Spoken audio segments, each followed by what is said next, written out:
tahu. Kurang paham juga, sorry. Kenapa Yesus mati? Karena menurut saya mungkin yang bernyawa akan meninggal. Pengorbanan untuk umatnya. Menebus dosa kita, karena kita orang berdosa, makanya Tuhan ya menebus dosa kita. Kurang tahu. Untuk menyelamatkan hidup kita, untuk merestorasi hubungan kita dengan Bapa di surga. Udah pasti untuk menebus dosa-dosa manusia sih, itu yang gue percaya. Dia ngasih ilmu ke orang-orang, terus kayaknya raja deh tuh, dia tuh nggak suka sama si Yesus ini, kayak ngelanggar gitu. Ini dia dibunuh kayak. Supaya dia bisa membuktikan kalau dia Tuhan. Ya mungkin sudah takdirnya. Ditusuk mungkin? Menurut saya bukan mati, tapi dia akan datang lagi di akhir zaman. Karena dia sayang sama saya dan sayang sama semua orang dong.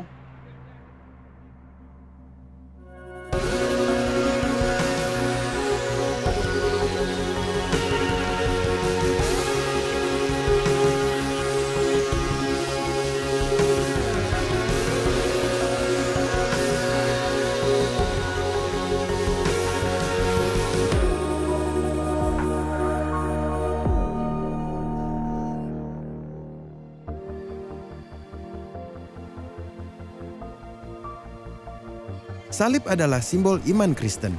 Ini seperti logo kekristenan. Sekitar sepertiga dari Injil adalah tentang kematian Yesus. Dan sebagian besar, sisa perjanjian baru dihabiskan untuk menjelaskan mengapa ia mati. Ketika saya mengerti mengapa Yesus mati dan mengalami pengaruh dari kematiannya, itu mengubah segalanya. Mengapa Yesus mati? Jawabannya adalah karena Dia mengasihimu. Ada sebuah ayat di Perjanjian Baru di mana Paulus berkata, Anak Allah mengasihi aku dan menyerahkan dirinya untuk aku. Anda dikasihi. Itulah inti dari Perjanjian Baru dan itu juga merupakan pesan utama dari alam semesta ini. Walaupun Anda adalah satu-satunya orang di dunia, Yesus tetap akan mati untuk Anda. Itu sangat pribadi. Dia sangat mengasihimu. Kasihnya untuk Anda tidak bersyarat, sepenuh hati, dan berkelanjutan. Seperti inilah kasih terbesar yang dapat Anda bayangkan. Dan itulah arti salib, yaitu kasih Tuhan yang luar biasa bagi Anda. Dan pemahaman itu sungguh mengubah hidup saya. Tapi mengapa itu perlu? Apa masalahnya? Anda diciptakan menurut gambar Allah. Allah mengasihi Anda, Dia menciptakan Anda. Itu artinya Anda adalah mahakarya Allah. Dan ada sesuatu yang menakjubkan tentang setiap manusia. Yang mulia, yang luar biasa. Manusia memiliki kreativitas yang luar biasa. Musik, seni, sastra. Anda diciptakan kreatif karena diciptakan menurut gambarnya. Manusia mampu melakukan pengorbanan diri, pengabdian, dan kebaikan yang besar. Tapi berbeda. Dalam kasus saya, kita juga mampu melakukan hal-hal yang buruk. Cukup dengan membuka koran untuk melihat kejahatan mengerikan yang terjadi di dunia ini. Tapi dalam dunia ini lebih dari sekedar ada orang jahat dan ada orang baik. Karena lebih beragam dari itu, orang-orang yang mampu memiliki kasih, pengabdian, dan kebaikan yang besar sekalipun juga dapat melakukan hal-hal buruk. Saya pernah melakukan hal-hal buruk dalam hidup saya yang sangat saya sesali. Bahkan saya pernah menyakiti orang-orang yang saya kasihi. Perjanjian Baru mengatakan, semua orang telah berbuat dosa dan telah kehilangan kemuliaan Allah. Kata dosa kadang membuat saya berpikir tentang perbuatan yang salah dalam agama, atau seperti kenikmatan dari coklat mewah dan es krim. Ungkapan ini penuh dosa menjadi sinonim sesuatu yang menyenangkan. Ada iklan es krim yang berkata, ini nikmat sekali, tetapi penuh dosa. Tapi dosa menurut Alkitab jauh lebih dalam dan relevan dengan Anda dan saya hari ini. Lebih dari yang kita sadari. Kita tidak hanya membicarakan kesalahan yang tidak disengaja seperti terlalu banyak makan coklat. Tapi kecenderungan kita membuat kekacauan, melanggar janji, dan hubungan yang berarti. Bahkan merusak kesejahteraan kita sendiri. Seringkali kita melihat di sekeliling kita dan berpikir, oke, saya berbuat salah. Tapi saya tidak seburuk itu kan? Pasti ada yang jauh lebih buruk dari saya. Dan sejujurnya, kita semua pernah berbuat salah. Paulus berkata, semua orang telah berbuat dosa dan telah kehilangan kemuliaan Allah. Kemuliaan Allah dinyatakan dalam Yesus. Dan dibandingkan dengan Dia, kita semua jauh beda. Jadi Anda mungkin berkata, kalau begitu kita semua sama saja. Lalu apa masalahnya? Tapi ada konsekuensi dari kesalahan kita. Perjanjian Baru menjelaskan dampak dosa dengan cara berbeda-beda. Sama dengan pencemaran lingkungan yang merupakan masalah besar, Yesus berkata, begitu juga dengan hidup Anda. Hati Anda tercemar. Dan ini adalah pencemaran dari dosa. Kesalahan yang kita lakukan dapat menghancurkan hidup kita. Dosa merusak hubungan kita dengan orang lain dan merusak hubungan kita dengan Tuhan. Hal-hal buruk dalam hidup kita bersifat adiktif. Dosa itu kuat. Saya setuju dengan perkataan Rasul Paulus, bukan apa yang aku kehendaki aku perbuat, tapi yang aku benci itulah yang aku perbuat. Yesus berkata, setiap orang yang berbuat dosa adalah budak dosa. Misalnya, jika Anda memakai heroin untuk waktu yang lama, Anda akan menjadi kecanduan. Tapi bukan hanya pada narkoba, mungkin juga kecanduan pada hal-hal seperti temperamen buruk, iri hati, kesombongan, keangkuhan, keegoisan, fitnah, dan tindakan asusila. Yesus berkata, dosa ini akan memperbudak kita dan memiliki kekuasaan untuk merusak hidup kita.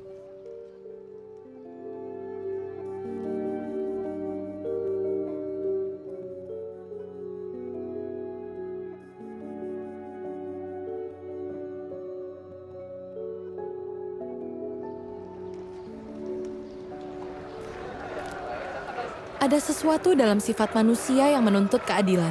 Kasih dan keadilan tidak bertentangan. Ketika kita mendengar tentang seorang anak dilecehkan atau orang tua diserang dengan brutal di rumahnya, kita ingin orang-orang yang melakukan ini ditangkap dan dihukum.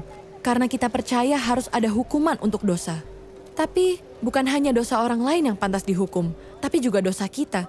Karena lebih mudah memikirkan kesalahan orang lain daripada kesalahan kita. Rasul Paulus berkata, karena itu hai manusia, siapapun yang menghakimi orang lain, engkau sendiri tidak bebas dari salah. Sebab dalam menghakimi orang lain, engkau menghakimi dirimu sendiri. Karena engkau yang menghakimi melakukan hal-hal yang sama. Kesalahan kita menciptakan penghalang. Ini seperti ketika Anda tidak cinta lagi dengan orang yang Anda cintai, seperti keluarga atau teman dekat, dan Anda tidak bisa menatap matanya, seperti ada penghalang di antara kalian. Kesalahan dan dosa kita menciptakan sekat, dan ini adalah penghalang antara kita dan Tuhan. Dan itu seperti putusnya suatu hubungan, tidak hanya dengan Tuhan, tapi juga ke semua hubungan kita. Itulah masalah dan sisi buruknya. Jadi apa solusinya? Kabar baiknya adalah Allah mengasihi Anda.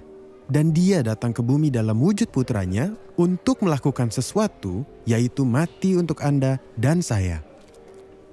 Rasul Petrus mengatakan begini, Ia sendiri, yaitu Yesus, telah memikul dosa kita di dalam tubuhnya. Oleh bilur-bilurnya, kamu telah sembuh. Hal itu digambarkan sebagai pergantian diri Tuhan. Apa itu artinya? Pada tanggal 31 Juli 1941, sirine terdengar di blok sel 14 di kamp konsentrasi Auschwitz. Seorang tahanan telah melarikan diri. Dan sebagai gantinya, Gestapo memilih 10 orang dengan semaunya untuk mati di bunker kelaparan.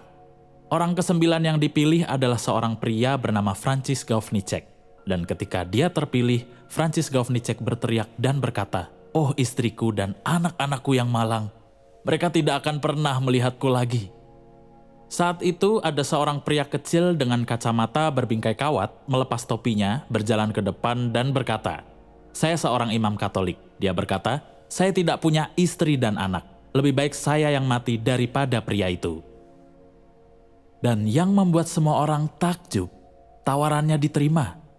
Nama pria itu adalah Maximilian Kolbe, berumur 47 tahun.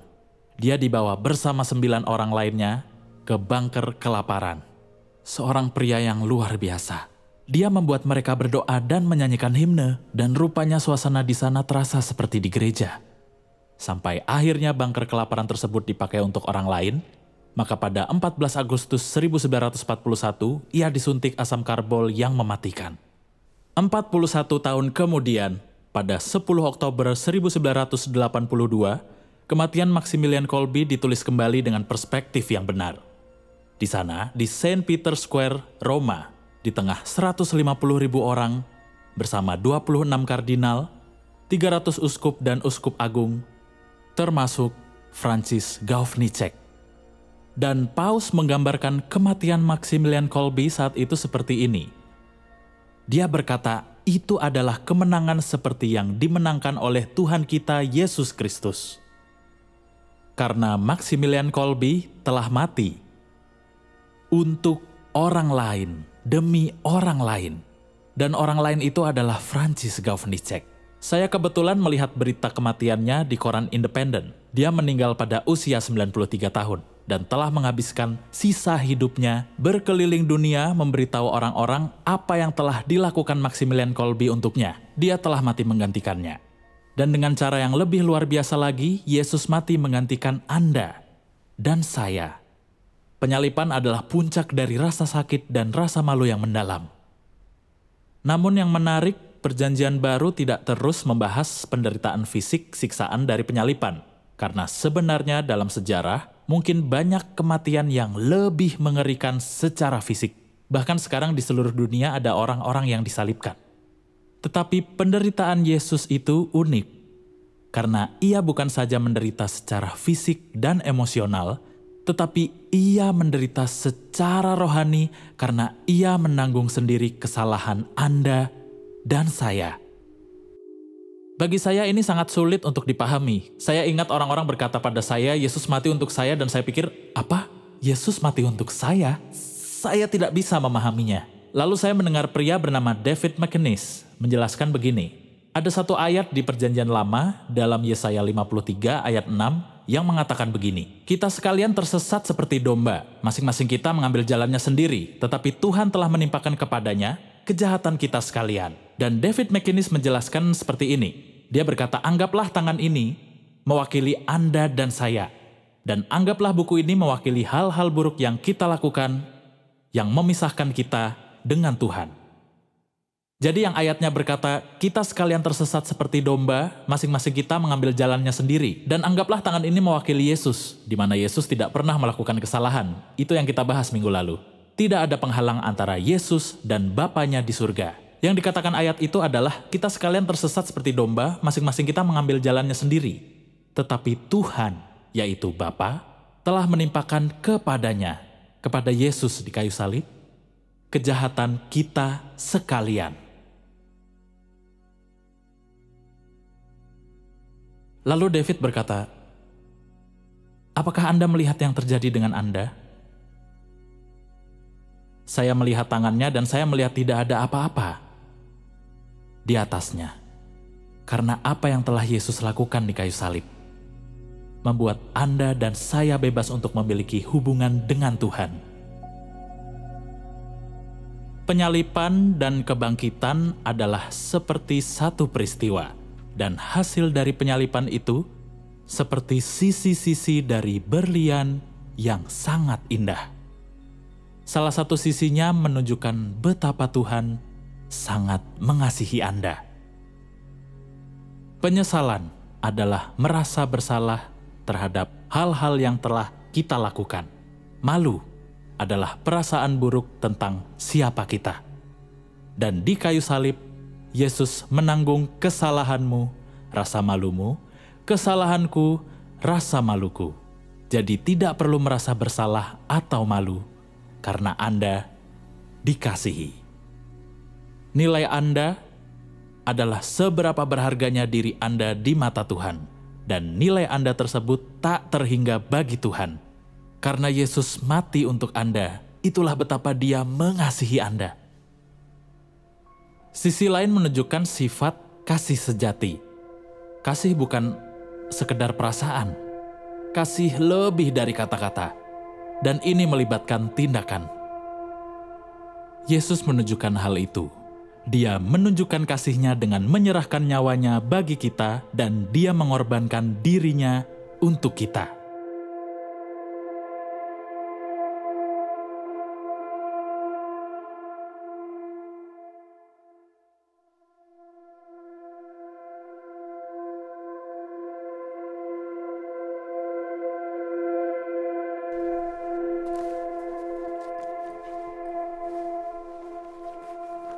Ayah saya meninggal beberapa tahun yang lalu, setelah sekitar 8 tahun menderita demensia. Sejauh ini, itu hal tersulit yang harus kami hadapi sebagai keluarga. Di saat itu saya ingat menanyakan banyak pertanyaan. Mengapa? Mengapa dia? Mengapa kita? Mengapa sekarang? Apa mungkin tujuannya? Mengapa Tuhan membiarkan itu terjadi padanya? Kenapa Tuhan membiarkan itu terjadi pada siapapun? Bagaimana penderitaan bisa terjadi ketika Tuhan mengasihi kita? Dan begitulah rasanya. Tuhan itu sepertinya jauh. Namun, penting untuk menanyakan pertanyaan-pertanyaan itu sebagai seorang Kristen. Percaya kepada Tuhan tidak berarti Anda tidak boleh ragu dan bertanya setiap saat. Dan Yesus sendiri berseru di kayu salib, "Allahku, Allahku, mengapa Engkau meninggalkan aku?" Tetapi sebenarnya dari penderitaan Yesus dan kematiannya di atas kayu salib, saya tidak menemukan jawaban yang lengkap, tetapi menolong saat saya melaluinya. Hal ini membantu saya memahami bahwa Tuhan tidak jauh duduk di atas awan. Tapi sebenarnya Dia datang di dalam Yesus dan menderita. Dia tahu bagaimana rasanya menderita. Dan Dia mati. Jadi, Dia mengerti apa yang kita alami. Jika kita menderita, Dia bersama kita dalam penderitaan itu. Kebangkitan Yesus menunjukkan bahwa kematian bukanlah akhir dari segalanya. Karena pada akhirnya, Yesus telah mengalahkan kematian.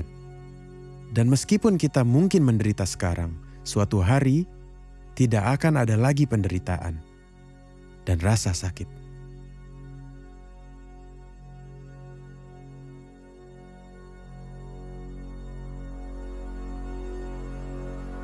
Kebangkitan bukanlah pembalasan dari kekalahan yang terjadi di kayu salib.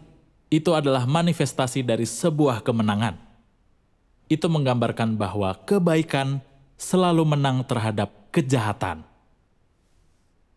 Anda mungkin berada di masa sulit dan Anda mungkin sedang benar-benar berjuang. Tapi kejahatan pasti akan kalah karena kejahatan telah dikalahkan di kayu salib. Kisahnya berakhir dengan baik. Lalu kita melihat bahwa salib mengatasi semua masalah yang telah kita lihat tentang dosa. Dan melalui salib, pemisah antara kita dan Tuhan telah disingkirkan. Dan Anda bisa pulang kepada Tuhan. Rasul Paulus berkata begini, Allah dalam Kristus untuk memperdamaikan dunia dengan dirinya. Dan Allah dalam Kristus bukan dikatakan bahwa Allah menghukum pihak ketiga, yaitu Yesus yang tidak bersalah di kayu salib, tetapi Allah sendiri datang ke dunia dalam wujud putranya. Allah di dalam Kristus memperdamaikan Anda dan saya dengan Allah. Ini seperti kisah anak yang hilang, yang Yesus ceritakan tentang seorang anak laki-laki yang pergi jauh dari rumah, meninggalkan ayahnya, mengembara, lalu dia kembali ke rumah. Saya sangat suka patung buatan Charlie Mackesy yang menggambarkan kisah anak yang hilang. Gambaran Bapa yang penuh kasih yang Yesus ceritakan ketika anaknya pulang, ketika Anda dan saya pulang. Dia merangkul kita, memeluk kita, mencium kita, dan mengasihi kita. Kita diperdamaikan dengannya, dan kita dapat memiliki hubungan yang dekat dan intim dengan Sang Bapa. Dan saat kita diperdamaikan dengan Tuhan, saya menemukan hal itu memperbaiki semua hubungan kita. Yesus telah membayar harganya. Yang perlu Anda lakukan hanyalah menerima karunia-Nya. Ini bukan seperti beli satu gratis satu, lebih seperti tidak beli dapat gratis semuanya, yang terdengar mengada-ada. Tapi kita tidak boleh berbuat semena-mena karena mengetahui bahwa kita senantiasa diampuni. Justru sebaliknya. Pengampunan bukan jadi alasan untuk berbuat dosa, tapi dorongan untuk tidak berbuat dosa. Tahun 96 itu saya kuliah di Universitas Udayana dan saya terlibat dalam gerakan mahasiswa membangun sebuah gerakan bersama di seluruh Indonesia. Di awal gerakan itu memang kita kesulitan untuk mendapatkan support dana ya. Akhirnya beberapa mengambil pilihan ya menjual narkoba. Karena juga sudah ada hukuman mati terhadap kasus-kasus narkoba ya, saya kemudian beralih profesi menjadi penadah. Ya, penadah barang-barang curian, barang-barang rampokan gitu. Akhirnya saya ditangkap di tahun 2010 ya karena keterlibatan dalam kasus perampokan. Ya waktu ditangkap, polisi seret saya ke sel isolasi. Malam-malam itu di hari mungkin hari ketiga, tiba-tiba sel saya terbuka.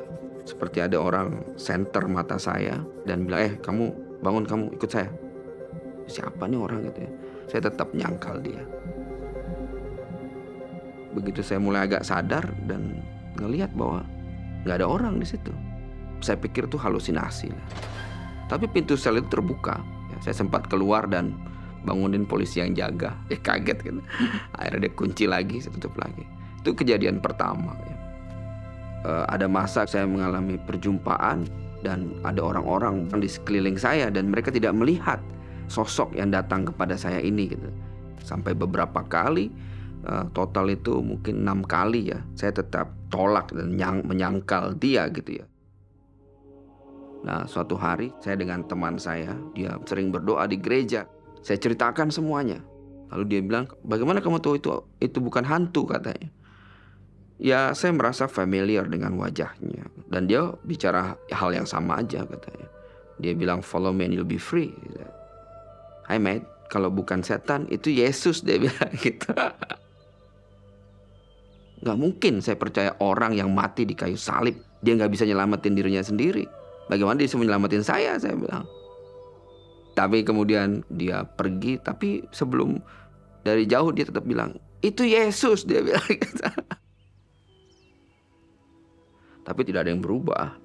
Masih tetap take drugs dan jual drugs juga dalam penjara. Sampai saya ngalami mimpi. Ya. Dalam mimpi itu saya dikejar petugas. Tiba-tiba ada seorang perempuan. Dia bilang ke saya, hei kamu masuk ke sini. Kemana ini, apa ini katanya. Oh ini gereja katanya. Ngapain saya masuk ke gereja katanya. Ada Yesus dalam gereja. Akhirnya saya beranikan diri untuk masuk ya. Dan saya lihat dia lagi berdiri di altar dan buka tangannya. Dan dia bicara yang sama. Ikut saya, kamu akan dibebaskan. Dan kemudian dia peluk saya di altar.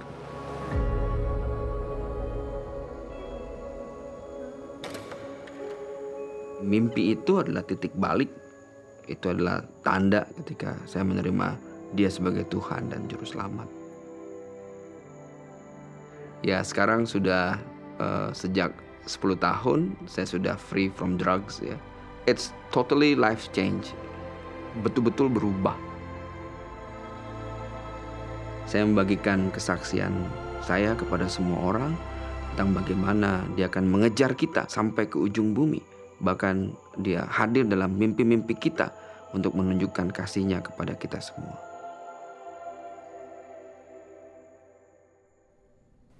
Kuasa dosa dipatahkan melalui salib. Yesus berkata, apabila anak itu memerdekakan kamu, kamu pun benar-benar merdeka.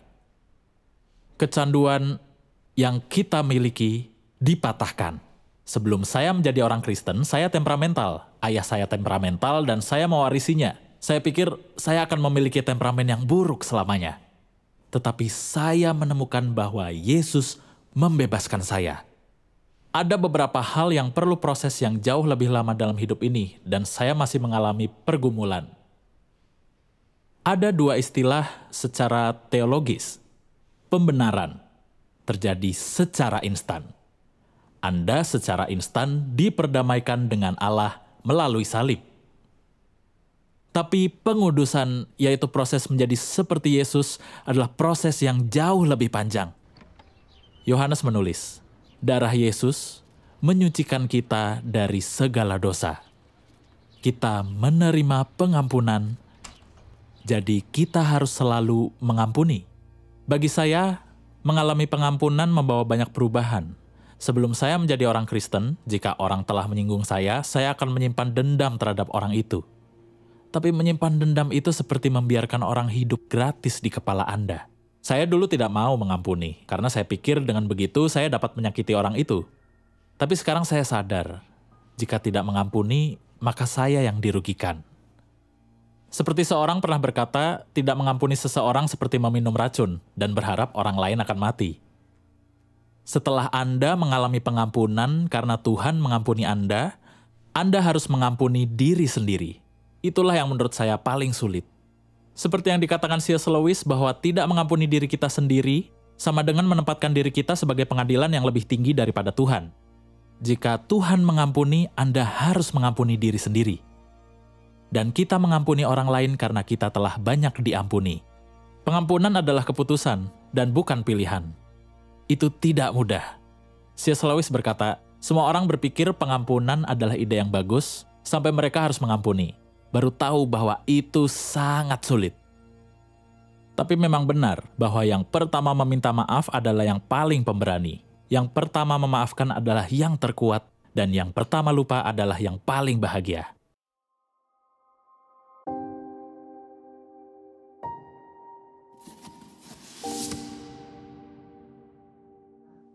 Saya melihat Sarah terakhir kali hari Senin pagi. Saat itu saya ingin berangkat kerja. Saya melihat dia masih tidur, terlelap. Sebetulnya saya ingin mencium keningnya, tapi saya tidak ingin mengganggunya.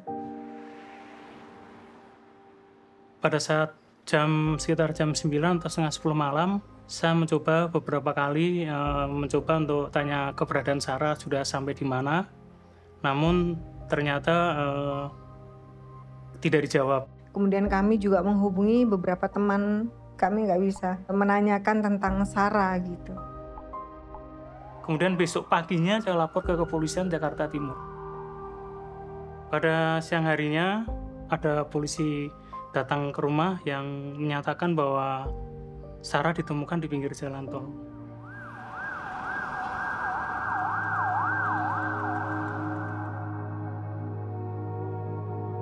Motif pembunuhan tersebut itu karena kisah percintaan mereka. Mantan dari pacar Sarah itu ingin kembali dan pacar barunya merasa cemburu.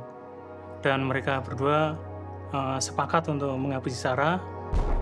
Yang saya rasakan ketika tahu anak saya dibunuh adalah hati saya hancur. Saya menangis terseduh-seduh, saya sudah kehilangan harapan, dunia rasanya runtuh dan saya merasa tenaga saya hilang. Seperti kehidupan saya itu berhenti.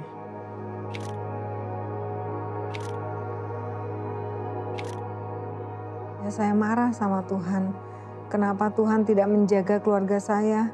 Tuhan membiarkan hal seperti ini terjadi terhadap keluarga kami, terhadap anak kami satu-satunya. Saya sangat marah sama Tuhan dan saya menyalahkan Tuhan. Saya ada di pemakaman anak saya dan di situ saya mengalami penglihatan. Allah berkata kepada saya bahwa Allah mempunyai rencana yang indah untuk keselamatan keduanya.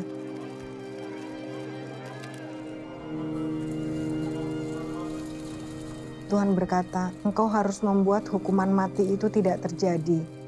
Bapak bilang, aku sayang mereka.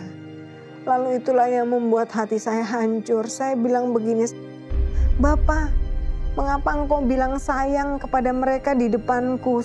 Mereka yang telah membunuh anakku, kenapa engkau mengasihi mereka? Lalu Bapak berkata kepada saya, engkau harus mengasihi, engkau harus mengampuni. Aku ini mamanya Sarah, Sarah nanti bilang apa sama aku kalau aku membela keduanya? Tetapi Bapak bilang begini, Sarah ada bersamaku. Sejak saat itulah saya bisa mengasihi dan mengampuni keduanya. Saya berkata, jadilah kehendak-Mu. Saya menyerahkan Sarah kepada Tuhan. Saya berhasil mengunjungi mantan pacar Sarah. Dia tidak punya cukup kekuatan untuk menghadapi saya karena dia sangat merasa berdosa sekali. Tapi dari situlah saya menasehati dia bahwa saya mengampuni dan mengasihi dan seharusnya dia bersyukur karena Tuhan Yesus mengasihi dia.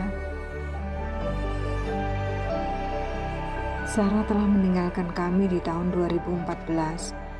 Namun saya masih sering mengunjungi mantan pacar Sarah di penjara. Saya selalu berdoa agar suatu saat kedua pembunuh Sarah akan menerima Tuhan yang mengasihi dan mengampuni mereka.